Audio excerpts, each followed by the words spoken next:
Beliau dijemput oleh ratusan pasukan polisi bersenjatakan lengkap dengan mengendarai banyak mobil truk. Kalau dia salah, kita katakan salah sebagai manusia.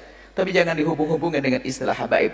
Karena kalau kita menyebut dengan nada merendahkan kalimat habaib, kita akan merendahkan sesuatu yang sambung dengan Nabi SAW.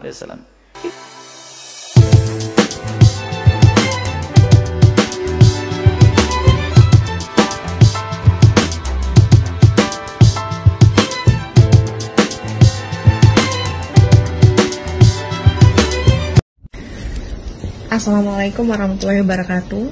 Saya istri dan juga perwakilan daripada keluarga Habib Bahar bin Smith ingin menyampaikan kronologis kejadian penjemputan Habib Bahar. Habib Bahar dijemput oleh tim dari kepolisian dan Kementerian Hukum dan HAM Direktorat Jenderal Permasyarakatan pada hari Selasa malam sekitar pukul 02.00 WIB dengan penjemputan yang sangat-sangat berlebihan menurut saya. Beliau dijemput oleh ratusan pasukan polisi bersenjatakan lengkap dengan mengendarai banyak mobil truk. Habib Bahar saat itu jangankan untuk mengganti pakaiannya, meminta izin untuk pamit kepada istri dan juga orang tuanya itu tidak diperbolehkan sama sekali oleh polisinya. Ini udah sama seperti penculikan jenderal-jenderal yang ada di film-film kalau menurut saya, karena sangat-sangat berlebihan. Apakah tidak cukup Habib dijemput dengan satu mobil saja? Apa harus dengan puluhan mobil dan ratusan polisi dengan bersenjatakan lengkap sampai seluruh area pondok pesantren kami itu dikepung? Ya, itu udah sangat-sangat berlebihan. Habib Bahar ini bukan seorang teroris. Habib Bahar ini bukan seorang koruptor, bukan seorang penjilat, bukan seorang bandar narkoba yang harus dijemput dengan cara-cara yang berlebihan seperti itu. Setelah itu, hari Rabu pagi pukul 6 WIB hingga malam pukul 20, kami dari keluarga ditemani pengacara hanya ingin melihat sejenak kondisi Habib Bahar. Akan tetapi tidak diizinkan sama sekali oleh pihak lapasnya. Barulah pada sekitar pukul 20.30 WIB kami dapat bertemu sejenak dengan Habib Bahar. Alhamdulillah Habib Bahar kondisinya sehat dan tidak ada yang perlu kami khawatirkan pada saat itu. Habib Bahar juga sempat diperiksa kesehatannya dan diambil darahnya. Pengambilan darah ini sangat mengkhawatirkan pihak keluarga. Kami sangat-sangat khawatir karena memang kita tidak menyaksikan sama sekali pengambilan darah daripada Habib Bahar bin Smith. Kami tidak ada di situ pada saat pengambilan darah daripada Habib Bahar. Sehingga kami khawatir dalam proses tersebut terjadi hal-hal sabotase terhadap proses pengambilan darah Habib Bahar dan dapat membahayakan kondisi daripada beliau. Kemudian hari Rabu pagi kami kaget. Kami kaget karena dapat berita dari media bahwa Habib Bahar telah dipindahkan ke lapas Nusa Kambangan, tepatnya di Batu, lapas Batu. Dan lagi-lagi tidak ada pemberitahuan dari pihak lapasnya kepada kami keluarga dan pengacara. Hal ini sangat menyedihkan pihak keluarga daripada Habib Bahar karena perlakuan terhadap Habib Bahar sangat berlebihan dan melampaui batas terhadap kasus yang ia hadapi. Habib Bahar ditempatkan di lapas untuk teroris, gembong, narkoba, koruptor, dan para terpidana mati. Ini sangat memilukan dan tidak adil, sangat-sangat tidak adil. Dan kami hingga saat ini meminta keadilan untuk Habib Bahar sesuai dengan hukuman yang harus ia memang jalani sebagaimana mestinya di lapas Pondok Raja Kabupaten Bogor, Jawa Barat.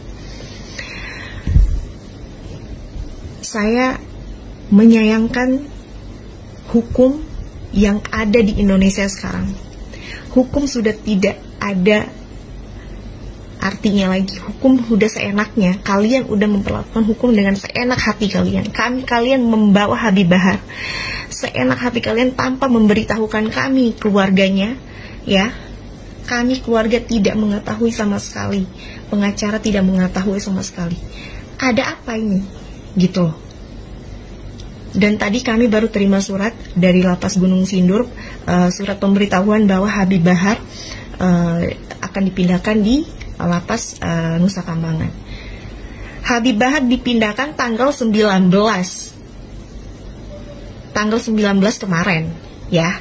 Sedangkan surat pemberitahuan yang kalian kirim itu tanggal 20. Kenapa Habib Bahar sudah dibawa, sudah dipindahkan, baru surat itu datang? Ada apa ini?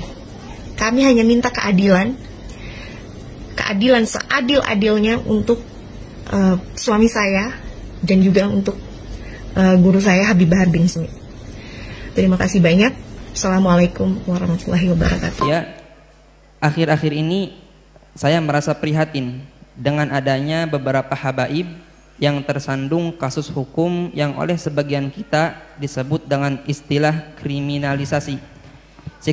Sikap sebagian saudara-saudara muslim kita yang lain ikut mencaci dan mengolok-olok para habaib yang dijadikan tersangka dalam kasus hukum. Mereka ikut mencaci dan mengolok dikarenakan para habaib tersebut dakwahnya dianggap keras dan kasar, serta dianggap berseberangan dengan kiai atau tokoh agama yang mereka ikuti. Bagaimana kita harus menyikapi keadaan ini? Bagaimana sikap kita jika seandainya ada perilaku seorang habib yang tidak kita sukai atau perilaku seorang habib yang melanggar agama? Habaib atau kaum asyraf sadah adalah orang-orang yang dipilih oleh Allah dengan nasab mulia, yaitu nasab sambung dengan baginda Nabi Muhammad SAW melalui Sayyidat Fatimah Zahra. Kalau memandang mereka, kita pandang dengan dua cara pandang. Sebagai manusia kita lihat mereka, beliau-beliau adalah manusia yang bisa bersalah. Tapi di sisi lain kita harus tetap melihat beliau adalah dzurriyyah Nabi SAW. Kalau mereka melakukan kesalahan, jangan sampai kita menjadikan merendahkan kehabaibannya. Naudzubillah. Kadang muncul kebencian di hati kita. Habib. Ini sudah ada muncul kebencian. Kalau dia salah, kita katakan salah sebagai manusia. Tapi jangan dihubung-hubungkan dengan istilah habaib. Karena kalau kita menyebut dengan nada merendahkan kalimat habaib, kita akan merendahkan sesuatu yang sambung dengan Nabi SAW. Kita tegur dia salah. Tapi gak usah karena habaibnya, tuh habaib, gak usah seperti itu. Seperti ada kebencian di hati kita dengan ahli bait Nabi, hati-hati, Nabi tidak akan menengok kita, tidak akan melihat kita. Kalau beliau bersalah, tentu kita wajib mengingatkan. Bahkan kewajiban kita mengingatkan beliau lebih daripada kita mengingatkan yang lainnya. Kenapa? Karena kita mengambil hidayah daripada kakek beliau. Kenapa di saat cucu baginda Nabi melakukan salah kok kita diam-diam saja? Tapi jangan sampai kita mencaci, mengolok, merendahkan karena dia habaib. Awas, hati-hati itu. Pandang dia salah kita ingatkan. Kalau kesalahannya jangan ditiru, jelas itu. Tapi jangan sampai ada kesan habib tuh. Akhirnya kita merendahkan nasab mulia baginda Nabi SAW. Saat itu kita akan runtuh menjadi rendah. Pandang dengan dua cara pandang. Jika salah dia manusia, sesuai dengan prosedur bagaimana meluruskan kesalahan yang benar.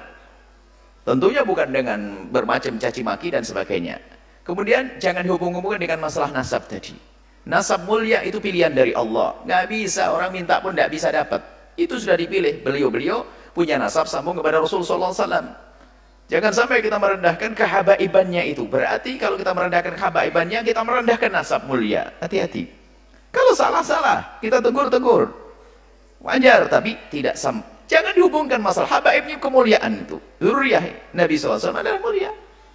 Waspadalah, kadang ini lihat, karena ada kedengki tersembunyi di hati kita kalau sudah Habib lah gitu, Habib. Bahkan sampai derajat mendustakan nasab, Habib palsu. Tidak bisa, kalau nasabnya benar, tetap benar. Kita mengatakan palsu, malah masuk wilayah dosa lagi. Kalau masalah ada Habib yang bersalah, ya tugas kita bagaimana? Sebagai pengikut Nabi yang mencintai Nabi, gimana perilaku kita dengan cucu Nabi? Apakah kita rela cucu Nabi melakukan kesalahan seperti itu? Kalau kita rela, Nabi tidak akan rela kepada kita. Nabi akan marah, kamu mengambil hidayah dariku, tapi cucuku salah kau biarkan. Akan marah Rasulullah kepada kita. Tapi juga jangan dicaci, direndahkan gara-gara kehabaibannya. Hati-hati. Ini penting sekali masalah urusan dengan habaib dzurriyyah baginda Nabi Muhammad sallallahu alaihi wasallam. Wallahu a'lam.